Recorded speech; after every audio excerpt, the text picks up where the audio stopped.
This is a Rogue Media Network production.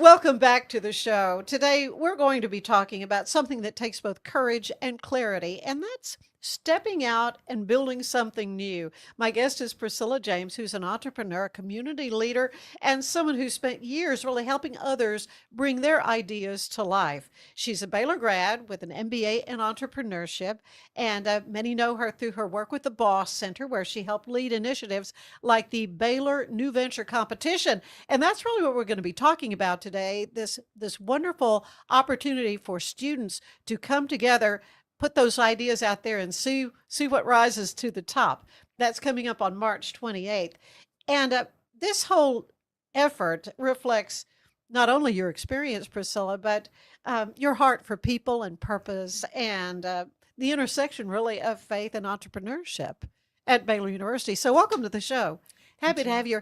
You invited me last year to MC the Baylor New Venture Competition. It was so much fun. It was kind of like I got to be sort of a game show host, which was really so much fun. And the students were so bright and so articulate, and they were under pressure because it's a competition. Yes. But it's wonderful. And so we're going to talk more about that. But first, I want to hear about you. What led you on your journey from you grew up in Houston to Baylor and to entrepreneurship? Yes. And first of all, thank you so much for being our MC last year. You did a wonderful job. It was fun. And I'm really looking forward to this year with you again. So the short answer to how did I end up in Waco, much more at Baylor. So when a friend of mine, actually she was a high school friend and then we went to college together, when she was getting married, I said, oh yeah, let me help you, because I liked watching wedding shows and I liked the idea of planning events, and I didn't know that I would be great at it. So I started Priscilla's Joyful Events. And so then when the Lord directed me to come to Baylor to get an MBA with a concentration in entrepreneurship, I thought it was so that I can grow the company. But it turned out that it was actually that I could start helping with the Baylor New Venture Competition. Yeah. So 2 days after graduation, I started my role as a program manager. They just hired you on the spot. So, okay, we need you here. Basically. Uh-huh. And so I like the opportunity to help students grow their company or even start and launch their company. So that's really been exciting. So I can see them struggle, for lack of a better term, because I struggled when I first started. So it's really been fun. Well, you have obviously been a very big part of the entrepreneurship program at Baylor, and I remember when it started. I go way back with Baylor in the School of Business, Hankheimer School of Business. My dad taught economics there, and I feel like I grew up literally in Hankheimer when it was in its other location, and now it's in the beautiful Foster building. And so I've always kind of wondered, and of course, preface this by saying Baylor's entrepreneurship program is stellar. It's one of the top in the nation. Yes. But I've always kind of halfway thought that entrepreneurs are sort of born, that there's just something inside some people that want to keep developing new businesses and that type of thing. But you're telling me you can teach someone to be an entrepreneur? Yes, I would say all of the above. One, many people are simply born seeing things that need to change in the world and already know this needs to change, and they go forth and do it. But yes, that's why we have an entrepreneurship department, and not just Baylor. Many universities have it, and even towns have small business development centers because, yes, a person can be taught how to be an entrepreneur. They can just go about their daily life and see gaps in the market, gaps in anything, and say, I know how to fix that, or do the research to figure out how to fix that. Yeah, there's a need for this. And so, and honestly, this podcast, my mission has always been to tell those stories people who see a need and say, yes, I'll do something. And I, as a Christian, I believe, the Lord puts these opportunities in our path. Yes. And so often they'll say, I don't know what I'm doing, but step out in faith and say, yeah, I'm going to do something. And then it becomes huge. It becomes a global ministry, or it becomes larger than life. And there are so many of those stories in this town. So of the students you have worked with, are there any that come to mind as like, oh, have just gone on to big things? Yeah. We've had such a wide variety of teams that come through, and it can come from, the range could be from consumer goods. I know one team made, instead of using peanuts to make peanut butter, they used garbanzo beans to make like hummus. a different, yeah, sort of like hummus, right? But it was sweetened, and they also had different flavors like chocolate. And that actually ended up in the store, that sounds grocery stores. Yeah. And then another team called Vita Inclinita went on, my goodness, they've been so successful. They've been mentioned or honored by Forbes 30 Under 30. They have multiple contracts with the Department of Defense, have raised millions upon millions, and have several different sectors. Now, I'll tell you what this company does. So you know how typically a helicopter has a load, or sometimes a helicopter has a load, and it could be a patient or... Right. Yes. Yeah, medevacs, you see those. Yeah. Exactly. So many times this patient or load swings through the air just because of gravity, etc., the wind. Well, they developed something, a load stability system actually, so that the patient or the load does not swing. That's huge. Yes. If you're the one in the helicopter. Right. Yeah. Right. Wow. So that has been really awesome. It turns out also last year's first place winner, Intero Biosystems, was also recognized by Forbes 30 Under 30. And one of our partners for the competition actually invested in them. So I love when things come full circle. Because it does. It takes capital to Yes. get something off the ground. Well, and I was kind of interested at how many of the top competitors in the new venture competition last year were kind of medical related. Issues that people. One was on taking the temperature of a patient. I remember that's being triaged initially by an EMT, and things that you thought, well, yeah, it makes sense that would.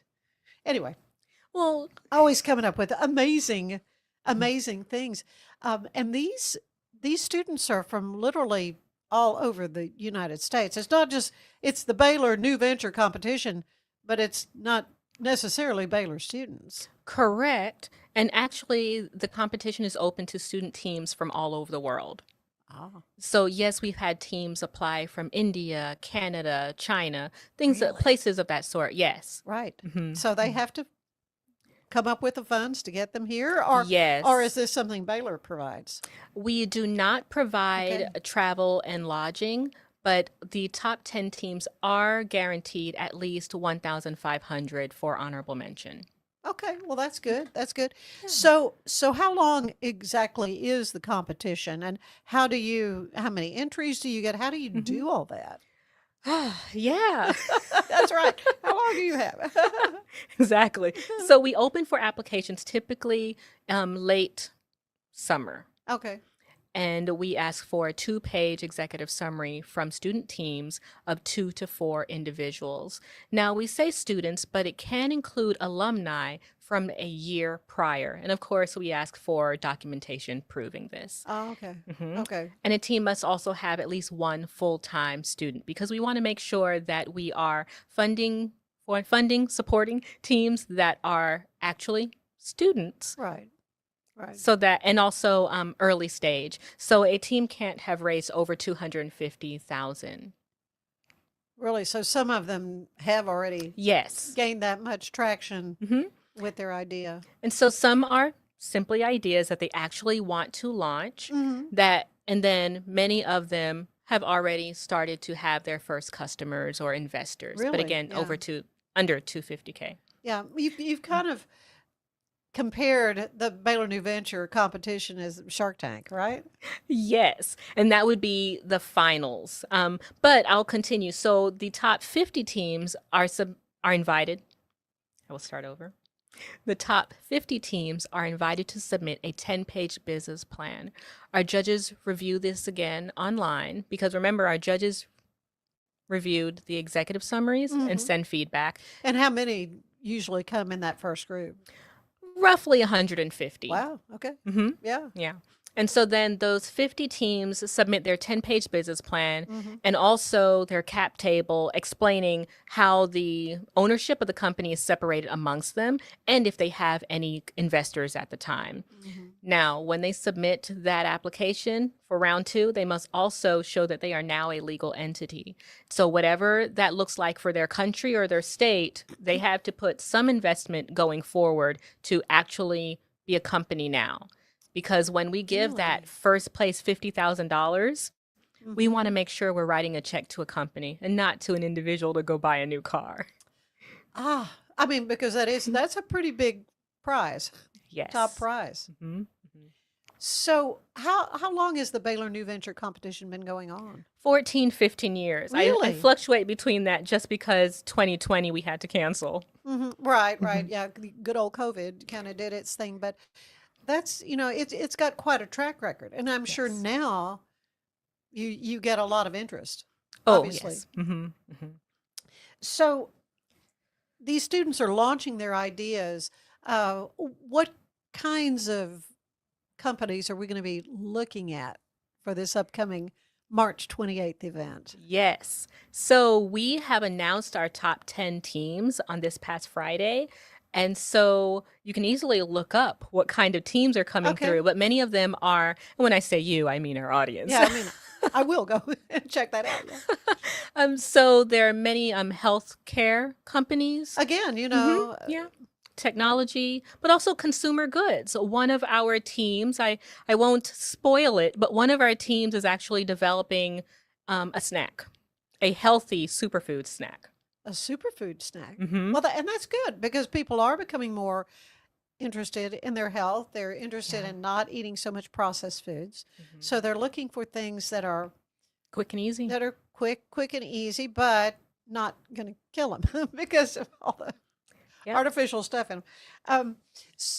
So, Priscilla, when you mentioned the finals, and that's what I'll be involved with on the evening of the 28th, and it is in the Foster School of Business, right? Yes, yes, it is. I'm getting the name right, I think. In that beautiful room. It's a lovely room, to have it. So can anybody come? Right. Anyone can come, even potential competitors for future years to kind of see what they can kind of get into. So yes, it's open to the public. It's going to be on March 28th from 9 a.m. to, let's say, 4:30 p.m. 4:30 is when we actually have our awards banquet, an elevator pitch competition. Okay. Now, at the elevator pitch competition, the audience gets to pick who wins. That's what was fun. And that's where I mentioned like a game show. That's what's fun. And of course, you use the technology and we can see kind of in real time. Yes. How folks are doing. They have their phones and they're able to vote. The ones that, and it is pressure because they only have so much time, right, to get it out, and that's it really, it's just loads of fun. So how much does it cost to come to the dinner? And you said there are other things throughout the whole day that people can come to. So on the Saturday we have our finals, and so we also have the networking breakfast, networking lunch, and even networking reception. I know I've said networking a lot, but the point is not simply to see the teams and their innovations, but also to network and meet other people, meet other investors, meet people in the community, see Baylor students or other students that have are thinking of being entrepreneurs, or maybe they already are entrepreneurs. Yeah. When Mike and I were there, I remember during that time, we got there a little early and we met some other Baylor alumni that were there just interested in being there and seeing the new ideas coming from these students. So you say students from all over the world are a part of this. Can you give me an idea what's the furthest away that someone's coming? Do you know? Well, for this year, all of the teams are in the U.S. Yes. Okay. I know one year, actually, a student was in China, and because of, I don't recall exactly what the reasoning was, something between graduating and COVID, they could not leave China to come to the actual Ah. competition. Mm-hmm. So that one time, we made a concession to allow them to video in, but the rules are all the final team competition team members must be on site here in Mm-hmm. Waco. Mm-hmm. Physically here. Physically here, yes.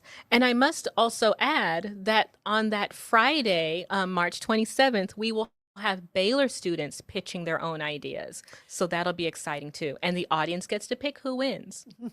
That is loads of fun. Is there a common trait that you see in the successful entrepreneurs? You mentioned it earlier, being brave Yeah. and being willing to fail or make mistakes, whichever term you want to use, because nothing in life is perfect. No one is perfect. We can think we know the processes, we can think we know the markets, we can think that we know the solution, and we try and it doesn't work. And that's okay. Fail fast. That's one thing that I was always told in school. Yeah, you're gonna learn, I think, more from the failures, Yeah. maybe. I've heard that. You're correct because you know what doesn't work and you know how to tweak the processes, tweak the products, and move on forward. Now, you've, Priscilla, been described as someone who bridges faith and entrepreneurship. What does that look like for you day to day? Yeah, day to day or just in life in general. Yeah. So yes, I started Priscilla's Joyful Events and I am active with it when I can. So, for example, we actually had fun together about 2 years ago when we were at a fundraising banquet for Students Standing Strong. Yes. So, I helped coordinate their fundraising banquet. Mhm. So, that's. Oh, okay, good. Mhm. Yeah, my So, husband's now on their board. So yeah. oh, Yeah. well, Yeah. that's wonderful. Yeah. Yeah. And so Yeah. that's one way of how faith and entrepreneurship has come together for me. Mhm. Day to day with being at Baylor, I just like the opportunity that if I want to pray with someone or for someone, I can. Or if I just want to say, you know what I read in my devotional today, I can just go to any coworker or even students that I have Yeah. met along the way. Even the past couple of years, I think I haven't done it for about 2 years now, just because of other things. But I was able to help be a facilitator for the chapel that the business school has. So it just depends. Oh, that's wonderful. Um, Entrepreneurship can be a lonely endeavor, really, though. So, how's your faith grounded you in those moments? Before I answer that, it makes me think of many people ask about the competition. Why does it have to be a team? Why Uh-huh. can't it just be an individual? Right. Well, I guess maybe I'm answering your question. We all have strengths and weaknesses. Yeah. And so it's important for us to make sure to build a community. I say community on purpose, not just friends, not just colleagues, not just coworkers, supervisors, community to make sure that we have accountability. Hmm. And I'm not rhyming on purpose, I promise, but to make sure that we are meeting the goals that the Lord has set for us, whatever that looks like. Yeah. Yeah. So, what role does mentorship play in a healthy entrepreneurship dynamic? Yeah, well, how about mentorship in life? Yeah, Not just an absolutely. Yeah, So I for do have sure. my own mentors just for life, Hmm. but also specifically in entrepreneurship, there are people that have failed and succeeded. So I say that collectively, can learn from their mistakes. What did they try and it didn't work so that we don't go and do the same thing? But also, networking comes into play with mentorship. Maybe they know someone that we need to know, Hmm. Hmm. or vice versa. Oh, yeah. If somebody maybe has an idea but feels hesitant, what would you say to them? Do your research. Ah, yeah, do homework. Do your Yes, homework. Yeah. before going out and reaching out, do your research, know what your idea can come to. Has Mhm. someone already thought of that idea? Has it worked? Has it not worked? Maybe someone has that idea and they just didn't go forward with it. And then, yes, um, go out and find a mentor. And even if it's not a mentor that you communicate with weekly, monthly, quarterly, go to your professors. And specifically for students, or maybe those who have graduated not long ago, alumni, they can also go back to professors. Yeah, yeah. Well, you think of the Michael Dells of the world who didn't end up finishing college, I don't think. But, he was busy doing some stuff, and next thing you know. Yeah, well, and it wasn't overnight. That's the thing. It's not overnight. Right. So patience is another important key. Sometimes it can work overnight, but don't rely on that idea. Make sure that you have the courage to try, but also the patience to keep going and to do the research, do the work, find the people that you need to build that community. Yeah, yeah. So March 28th is going to be a great evening. Again, it starts really at 4:30, right? Or kind of earlier in the afternoon. Well, the finals on March 28th start from 9 a.m. Okay. We have the breakfast, and then the official finals start at 10 a.m. We can say that. All right. But then the awards banquet and the elevator pitch competition where the audience can vote is on March 28th. I'm going to rewind. Okay.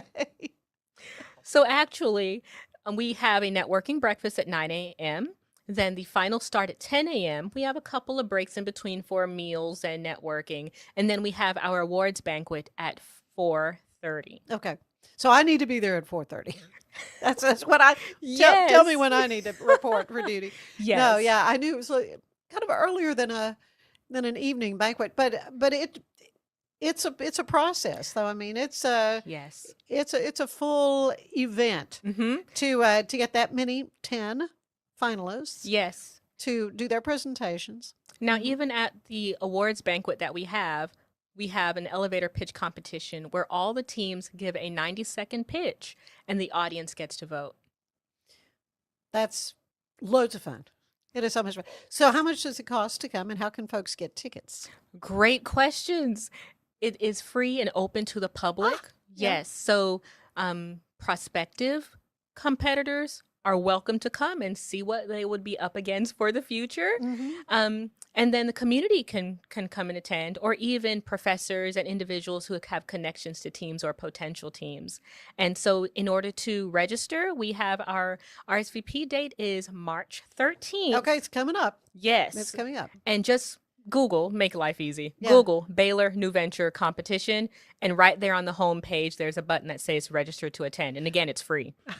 Well, my beloved father, who was famous for saying, there is no free lunch, there is a free dinner. In this case. Free breakfast, lunch, and dinner. And dinner for sure. Yes. Oh man, Daddy, it's okay. It's fine. It will be really exciting to watch these students compete for over $200,000 in cash and prizes. First place is $50,000, so it's going to be great. And one of our partners is actually Southwest Airlines, so I'm really excited about that. Yeah. Oh, it is just an amazing opportunity for the students involved, certainly, and anybody in the community that's interested in new ideas and seeing those things presented and then come to life. And as you say, some have gone on to do great things, big things. Yeah. And we're always looking for additional partners, mentors, judges, coaches. So even on that website, it has my email address, newventurecomp@baylor.edu. So if anyone's interested, connect with me. Very good. Priscilla, thank you so much.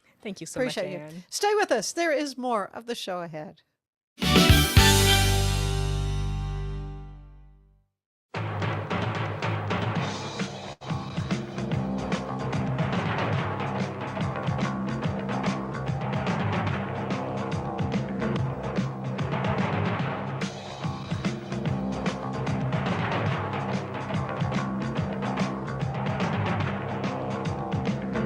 Like Alan Samuels always said, Waco has a lot to offer, and so do we at Alan Samuels Dodge Chrysler Jeep Ram Fiat.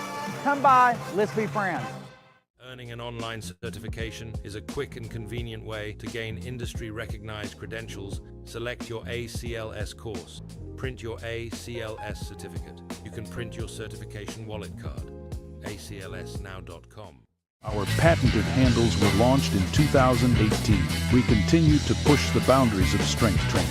Join us in making your training more natural and effective. Visit Engels90.com to learn more and revolutionize your workout. Cleanse your body of accumulated toxins and embark on your wellness journey at your own pace. At Global Healing, we provide premium supplements to help your body heal naturally. Start your healing journey today at globalhealing.com and organichemp.com.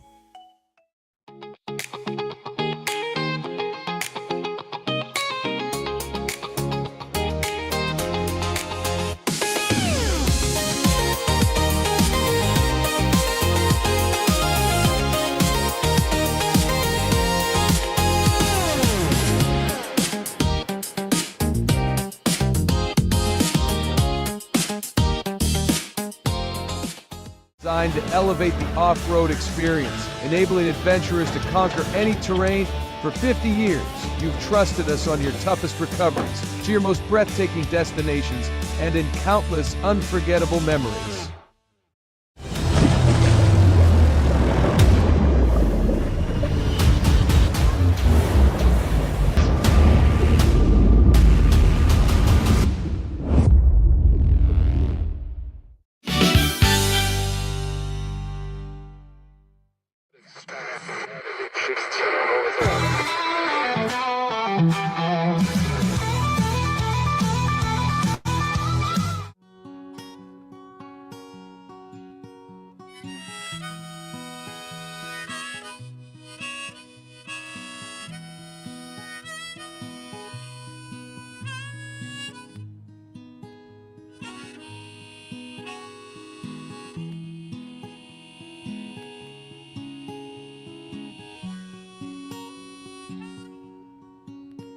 What she wears to the bar, the stickers on her car. If she picks it up, she can't put it down.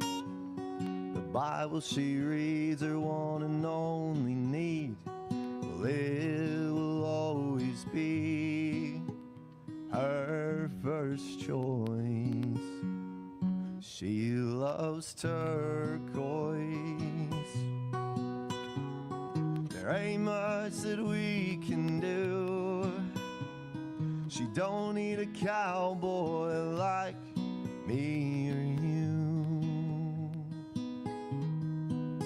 No, this feeling she's feeling, well, it ain't blue. It's closer to turquoise. It's amazing to see all that can be passed down from a woman to her baby girl.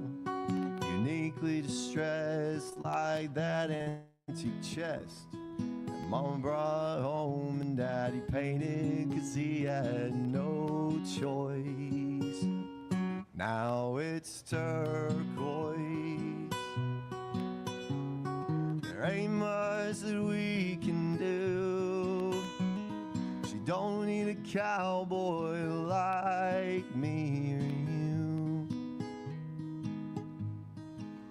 No, this feeling she's feeling,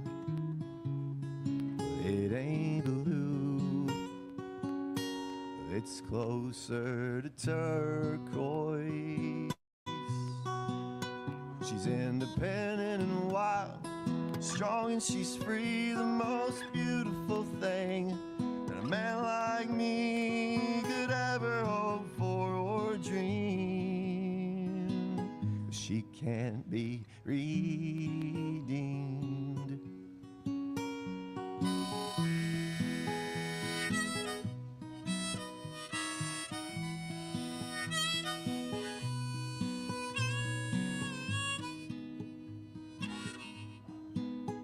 This feeling she's feeling,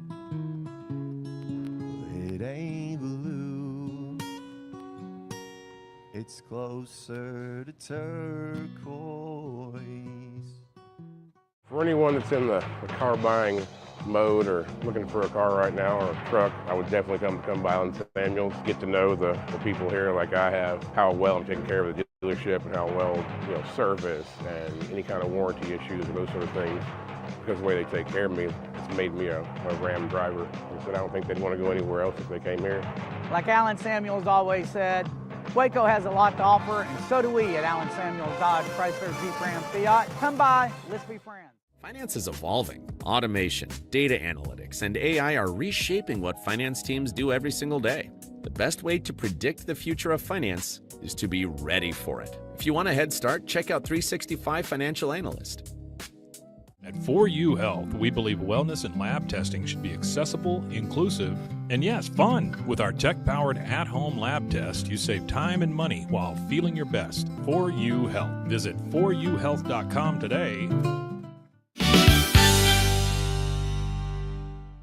Welcome to the show. There's something special about a place where friends can gather, where conversation lingers and food is thoughtfully prepared. A glass of wine can turn an ordinary evening into something really special. And today's guest, Michelle Henkel, has created just that kind of place in Waco, and it's called the Grape. So welcome to the show, Michelle. Thanks, Ann. Glad to have Glad you to here. be here. I just recently I've had the pleasure of coming to the Grape. Had been many years, different ownership, a long time ago. Yes. And they love coming. There's like every week, this couple friends of ours. So I have noticed, I see the same folks there. And so it truly is, it is kind of a neighborhood experience, right? It is. It's Cheers, the Grape way. That's And right. we are a neighborhood bar that truly is the neighbors. Everyone knows everyone. We have streets that come in and have dinner.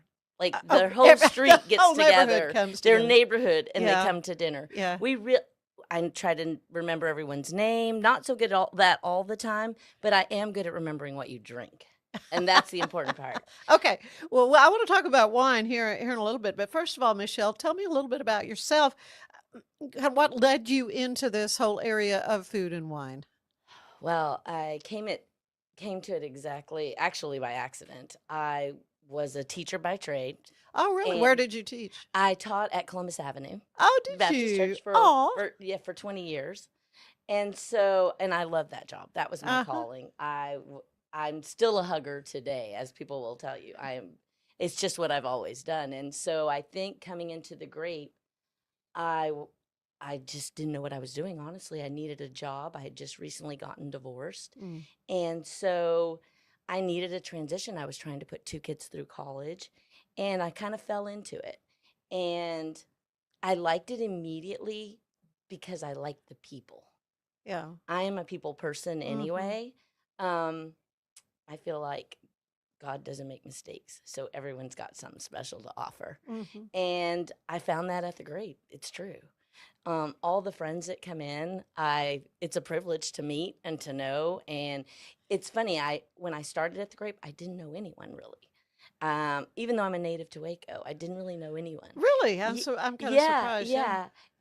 But that made it nice because I didn't know anyone. So when you Right. came in, everyone was the same. Right. I didn't judge anyone. I didn't know anyone's story. I didn't have background Yeah, sometimes you can know too information. much.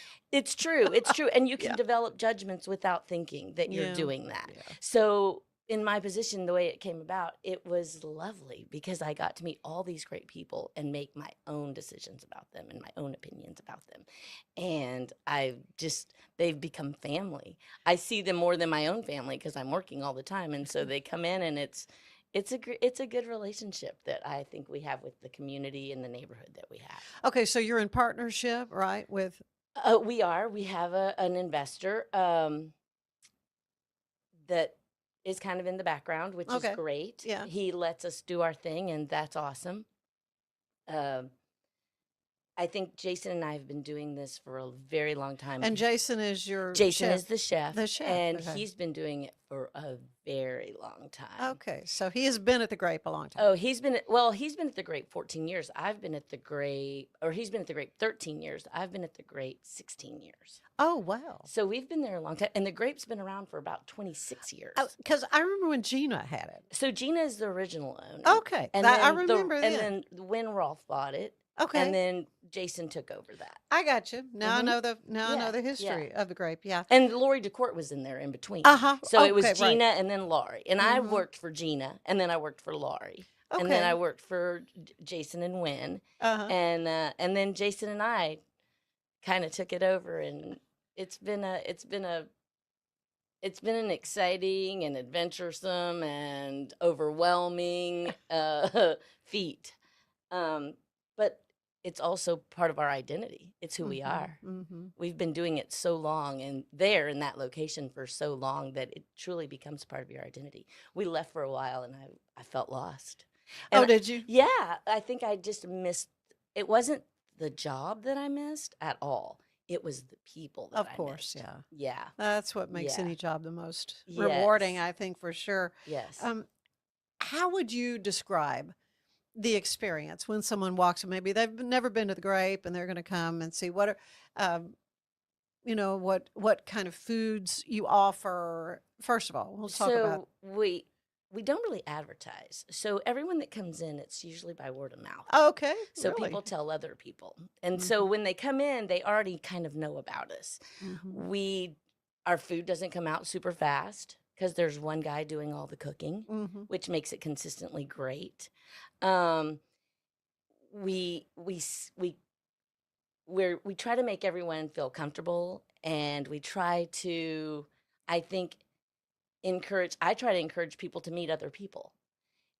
When they're sitting at the bar, I like to introduce them and say, hey, this is so-and-so, just because it's nice to have a friend. It's nice to, there's nothing wrong with making friends. And I think one of the most rewarding things about when people do come in, we offer a menu that is varied. It varies every day, which is really, I think that's what has kept us in business, to be honest, because it changes so frequently that you never get bored.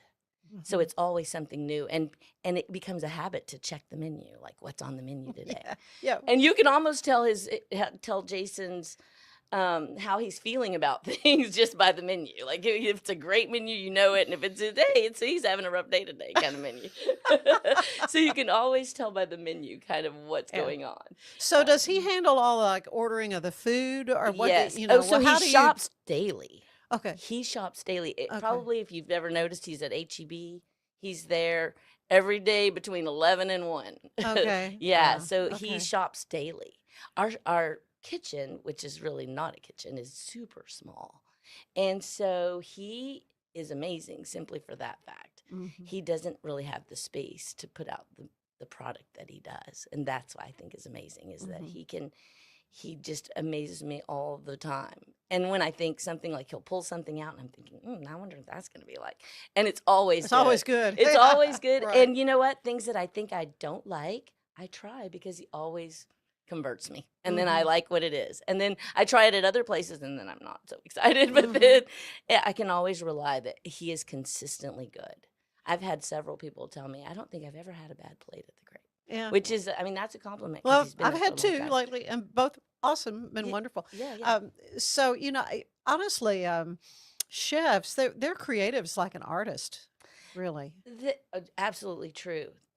Literally, he comes in every day and stands in front of that computer and just racks his brain on what he's going to make. Really? And and it. Does he have favorite things he likes to do? He does, and I think it's overwhelming because the expectation. Do you know what I mean? Everybody expects always good, which he does always good. Yeah. But it's a tough thing to follow up every day different. Yeah. And so he does a really good job at that, I think. Even if it might be revisits of things, he always tweaks it somehow and adds a little extra or makes it different somehow, which is great. And it's funny, people will say, do you remember when we had that? It was the fish sandwich or just whatever they're trying to describe. And I'm like, no. But they're like, we want him to make that again. Yeah. Yeah. And it is kind of sort of casual food. It's not like, it's wouldn't super call it casual. hot cuisine. Right. But elevated tacos, shrimp tacos. Or, Yes, right. right. I've had the shrimp both times. I've been there because I love shrimp.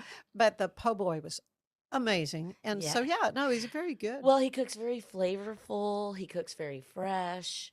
His personality is exact opposite from mine. He shows all his feelings through his food, where I'm a people person where he is not. Yeah. But that's okay. You got to have a yin and yang most days.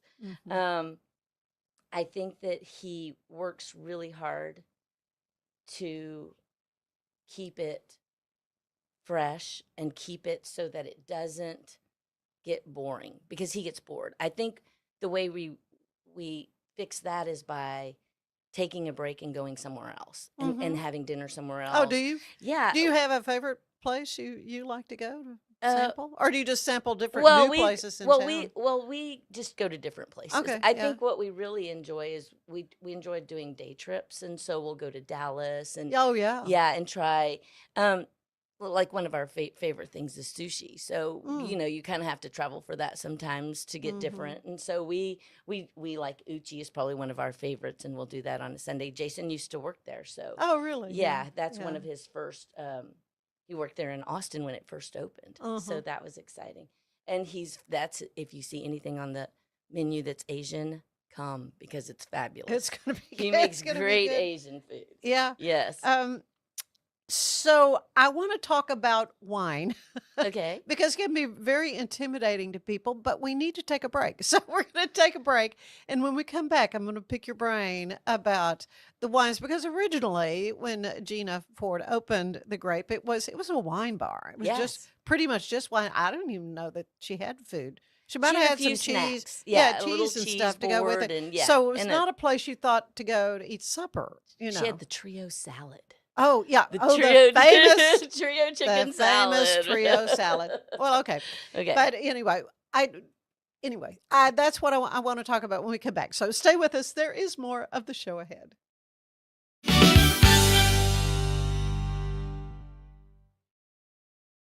If I had somebody that was looking for a car, I would definitely recommend Allen Samuels. The trust that I have, the care that they take, they genuinely want to take care of you.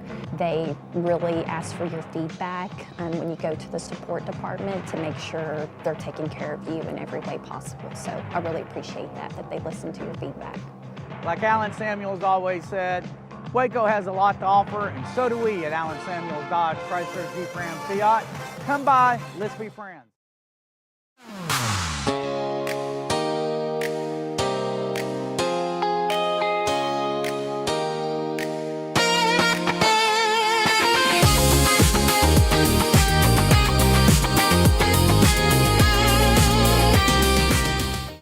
Enjoy a quiet atmosphere with beautiful river views at the Brazos Landing, located in Waco along the Brazos River across from McLean Stadium. Enjoy homemade dishes like shrimp and grits, chicken piccata, braised short ribs, prime New York steaks, and more. Plus, enjoy a delicious dessert like creme brulee or key lime pie. Open for lunch and dinner Tuesday through Sunday. Brazos Landing in Waco, the only place where I-35 and the Brazos River meet.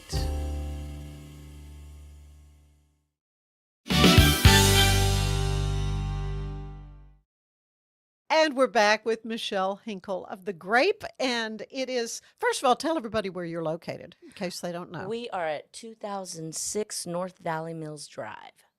Okay. Diamond Point Shopping Center used to be called, is it still called that? It's called the Ridgewood Village. Okay, so that was a long time. I mean, I'm really dating myself. Well, and there's not a lot in that location. Remember, that used to be the place to go for dining. Right. Now it's no longer there. Now it's mostly downtown, which is great for Waco. There have been so many changes in Waco.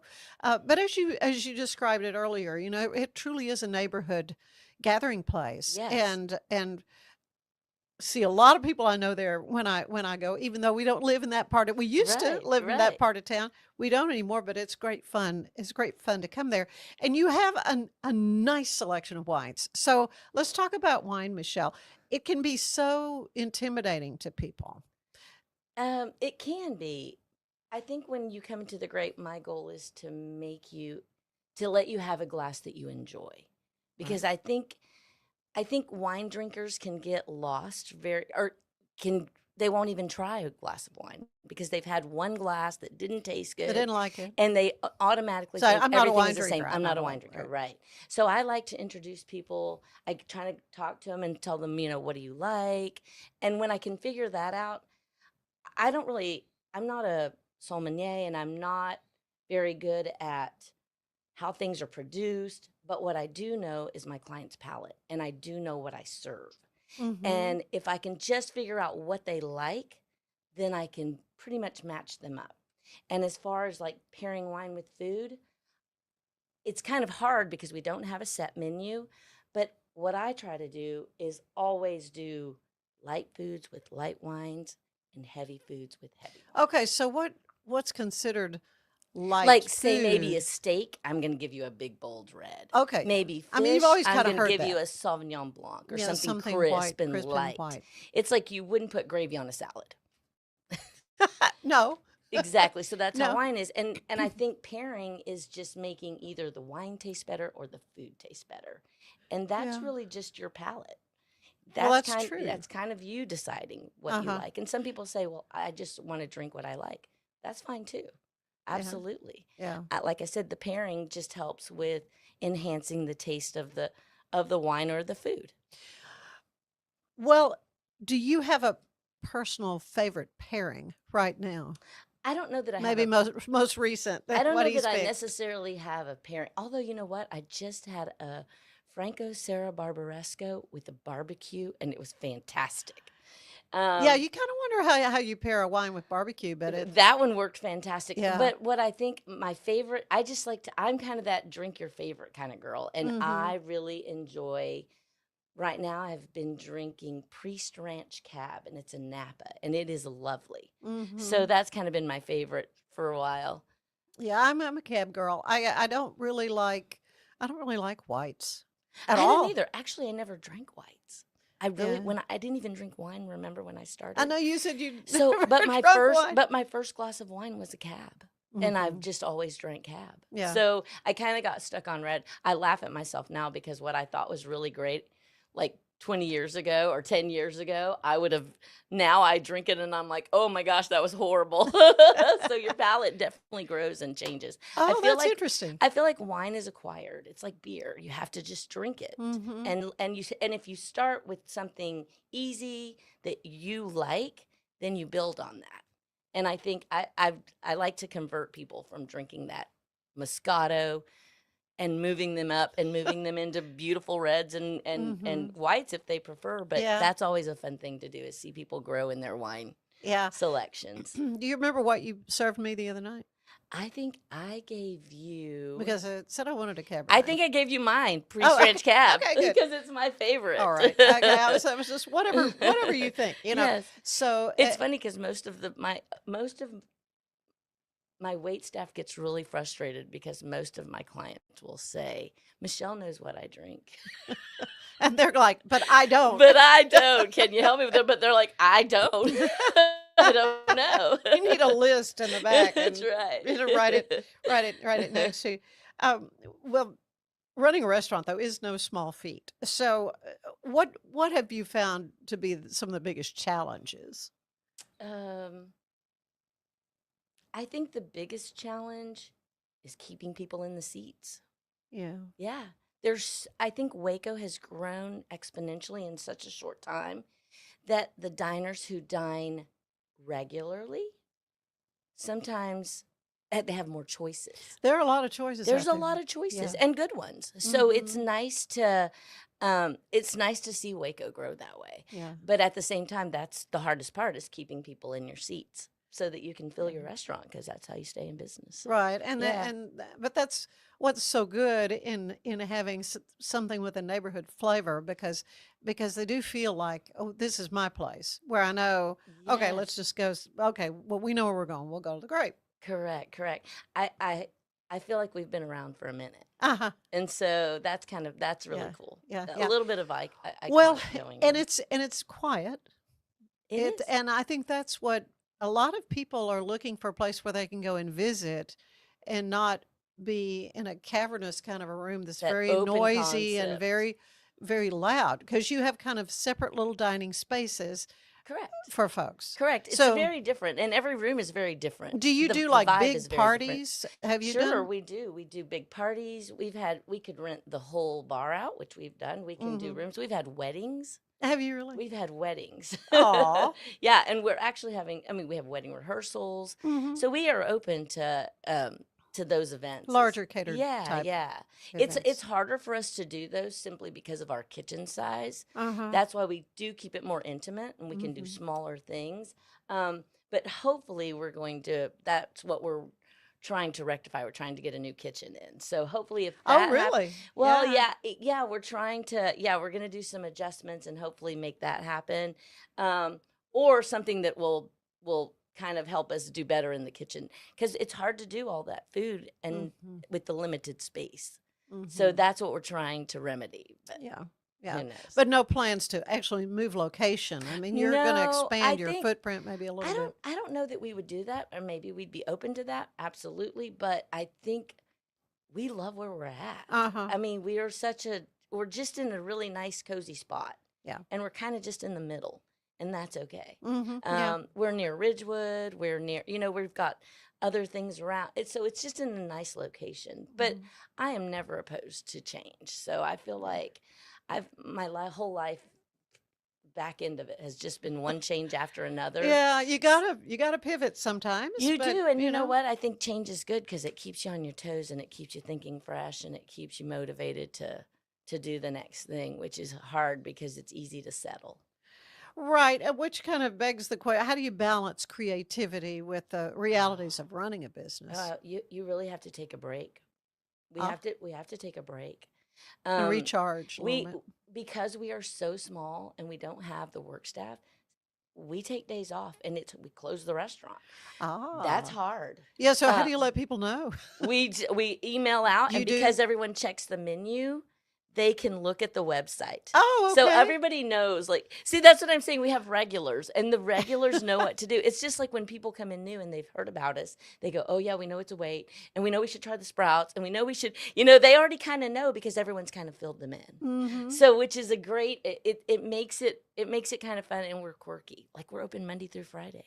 We're not open on the weekends. Not on the weekends. Well, we okay. found like our clientele came really steady during the week. Yeah. That by the weekends, they're going out. Trying other things. They're going or they've out got to an dinner, event or they're going out going of town, to, or something. events. Yeah. And because we're not in the center of downtown, we don't get that clientele. So we're kind of out. And so we found that it was probably better for us to do a Monday through Friday because nothing's open on Mondays. And Well, that is true. yeah. A lot of mom and pop, locally owned restaurants, Yeah. they take Monday off. Yeah.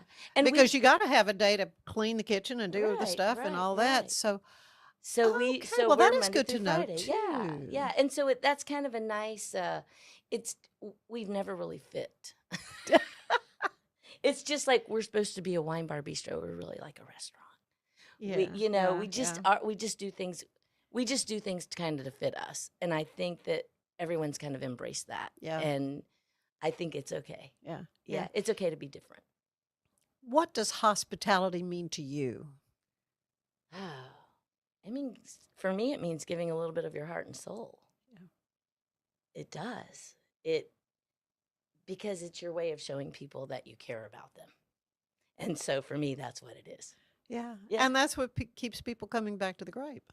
Probably. For sure. Because I would miss them if they didn't. So. Well, for sure. And I let them know it too. Yeah. Like, I haven't seen you in a So you minute. mentioned staff. Uh-huh. You said it's a small staff. What have you learned about leadership, in that arena of running a restaurant? I feel like if your staff is happy, oh, yeah. then they're going to treat people, Your customers. Right. the customers, Mm-hmm. with, they're just going to offer great service because they feel good about where they're at. Yeah. And it can get really tough in our situation because we can get so busy, and because we're so small, everyone gets really stretched. And so it can be overwhelming, and it can be, but in the end, we all pull together as a team and we get it done. Yeah. And it's those nights when you go, wow, okay, felt like we were never going to get out of the weeds, and then all of a sudden we're like, phew, we It's got all through the good. night. It's over, yes. Yeah. Yeah. What advice would you give somebody who maybe has dreams of owning a restaurant?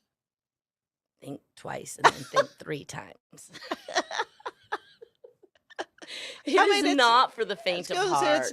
Can't be Well, easy. everybody, so I feel like people who love to cook think I would just make this Oh, restaurant yeah. and everybody would come. Right. And that's a fantastic fantasy, but that's not reality. Yeah. And so I think it's just like people say, oh, I want to own a bar. It's the same thing. Yeah.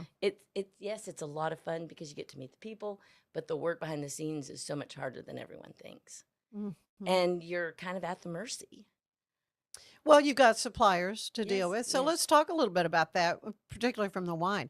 Who do you buy your wine from? Oh, How we do have- you do that? We have definitely different vendors. Okay. You start, it's just like any business. You learn the vendors will come to you.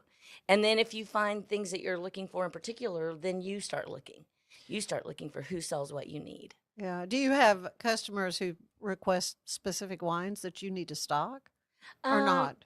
No, not really. Okay. I think because they trust me. I think they trust what I choose for them, and I think they're okay with that. I do have a wine club, and it's Oh. not a typical wine club. It's more of, hey, we all like to drink wine. Let's get together. It's kind of Okay. like, It's what you would think of a club being. Yes, yeah. exactly. It's not like, oh, let's buy all the wine. It's more like Right. these are people I enjoy hanging out with. Let's drink wine together. And Okay. yeah. So do they like meet Well, like, regularly or? yeah, we try to meet regularly. Like, just for example, we did wine tasting in October, and we did candy bars. We paired candy bars with wine. And Well, it was chocolate and red wine. yeah, is but very it was good. so amazing. Like, just funny. how everything tasted different and stuff. Okay, but we were way candied out by the time we were done. But it was fun. It was fun, and it's fun. It's fun to do, That's and it's funny. fun just to get to know your clientele on a different level. Mhm. Because it's one thing when you see them every day and you greet them and you kind of know what's going on in their lives, but when you actually sit down and you're having a glass of wine all together, Mhm. yeah, the talk is different. And so it's nice to do that. It's nice to delve in to really get to know someone just beyond the surface. Yeah. Yeah. Well, and that's the beauty of the whole concept of having a neighborhood gathering place. Yeah. For folks to share a glass and some good food and maybe some wonderful conversation. What excites you the most about what you do? When you see people come in and they look so sad, or Yeah. they just look tired, or they look weary. They have a couple of glasses of wine with their friends, and all of a sudden everyone's smiling and laughing, and yeah, that's the best part. That's good. It's good to see people change their attitude, and it's good to provide a place that offers that, that lets them like cut loose. And I love it when people sink back in their chairs, like they're like, yes, yeah, it's a good thing. Yeah. So yeah, that's what I enjoy. Well, so you've kind of answered then this question. What you hope people feel when they leave the restaurant? I hope they feel like they want to come back because it was a good experience. Of course. Yeah. And I hope they feel like it was unique. Yeah. Yeah, because it is. It's a different vibe. Mhm. It's got a I feel like you're coming to my house and I'm having you to dinner. Yeah. Yeah. Well, it's great. I mean, I have thoroughly enjoyed getting to know Aw. you better, and for you to come and be on the show Thanks has for meant a having lot. me. A lot I to feel me. so unprepared for you, but I hope it all worked Hey, out. and you've never done a podcast No, before, this is my and I first. love my Yeah. first timers. So here we are. Here we are. But yeah, we have loved getting to know the business, the Grape. They're in Richland. What? It's No, in Ridgewood Ridgewood Village. Village. Ridgewood. Correct. Come and see It's just me. right off. It's right off of Cobbs and That's right. Valley right Mills, around Cobbs. Right, yeah. Correct. And So, Cobbs and Valley Mills. yeah. I have, when I was kind of excited to meet you and to get to know you because I was such a fan. Like I used to watch you on TV. Aw, You're like a star. thank you. Aw, thank so you. it's been a pleasure getting to know you Yeah, as yeah. well. Well, this has been fun, Michelle. I hope to see you again very soon. Oh, I definitely hope All right. that. Stay with us. There is more of the show ahead. Apollo Neuro is a new kind of wearable that helps your body recover from stress, that helps you calm down and feel better. You sleep better, and you can get back to being yourself. Learn more at apolloneuro.com. I had a panic moment running my hands through my hair, and that's when I found Keeps. Keeps gave me the results that I was really looking for. I definitely felt a lot more confident once I saw my hair coming back. Keeps has given me the control of my hair back. Get your first month free at Keeps.com. It's not just a glove, it's a 44 Pro. Crafted with dedication, made for performance, and built to last. Get your custom glove today at 44pro.com and experience the 44 Pro difference. That's 44pro.com, 44 Pro.